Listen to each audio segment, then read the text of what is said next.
The ball drops to him 25 yards from goal. No hesitation. No second thought. Victor Wanyama takes one look up and hits it. The stadium holds its breath. Then the net explodes. Anfield, the most iconic football ground on the planet, falls completely silent. 60,000 people, stunned into stillness by one man, one moment, one shot from the heart of Africa. Nobody in that stadium could quite believe what they had just witnessed. And when you learn where this man came from, what he overcame, and what he had to become just to stand on that pitch, you will understand why that goal meant so much more than 3 points. He did not grow up with an academy, a coach, or a clear path to professional football. Victor Wanyama was born on the 25th of June, 1991, in Mathurwa, a dense, unforgiving working-class district in the heart of Nairobi, Kenya. Money was short. School fees went unpaid. Some mornings, there was no food. He sold small provisions on the street just to survive. But before the city woke each day, he was already out, walking kilometers to a dirt pitch, barefoot, to train. No lights, no kit, no guarantee of anything. Just a boy and a ball, and a belief so fierce it bordered on madness. That belief would one day take him to the biggest stages in world football. Victor was not the first in his family to chase the dream. His father, Noah Wanyama, had been a professional footballer in Kenya, playing for AFC Leopards, one of the country's most celebrated clubs. His mother, Mildred, was a competitive netball player. Sport was the family language. But it was his older brother, McDonald Mariga, who first crossed the ocean, signing for Italian Serie, a side Parma, and becoming one of the earliest Kenyans to compete at the highest level of European club football. For Victor, it was more than inspiration. It was a blueprint. The Wanyama family was not producing footballers by coincidence. They were building something generational, and Victor was about to take it further than anyone had imagined. The path to the elite was long and unglamorous.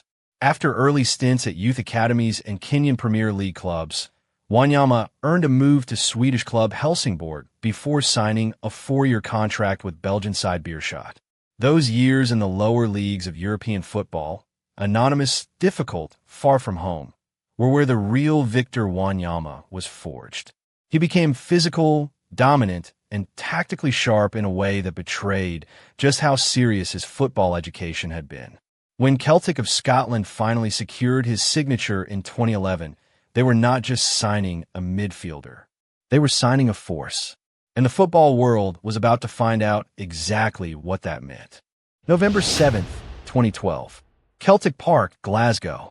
Barcelona, Messi, Xavi, Iniesta, arguably the greatest club side ever assembled, arrived in Scotland expecting a routine European night. What unfolded instead became one of the most remarkable upsets in Champions League history. And at the center of it was Victor Wanyama, rising above the Barcelona defense to power a header into the net and send Celtic Park into absolute delirium. Celtic won 2-1. Wanyama had just become the first player from Kenya and one of the very few from East Africa ever to score in the UEFA Champions League. In a single moment, he had redrawn the map of world football. That Champions League performance made him impossible to ignore. Southampton signed him the following summer for a reported £12.5 million, a British record fee for a player leaving a Scottish club at the time, and with one signature, Victor Wanyama became the first Kenyan footballer in the history of the English Premier League. At St. Mary's, under the management of Mauricio Pochettino and then Ronald Koeman, he established himself as one of the most complete defensive midfielders in England. Commanding in the tackle, composed in possession, and utterly fearless on the biggest occasions, Wanyama was not just surviving in the Premier League. He was thriving in it.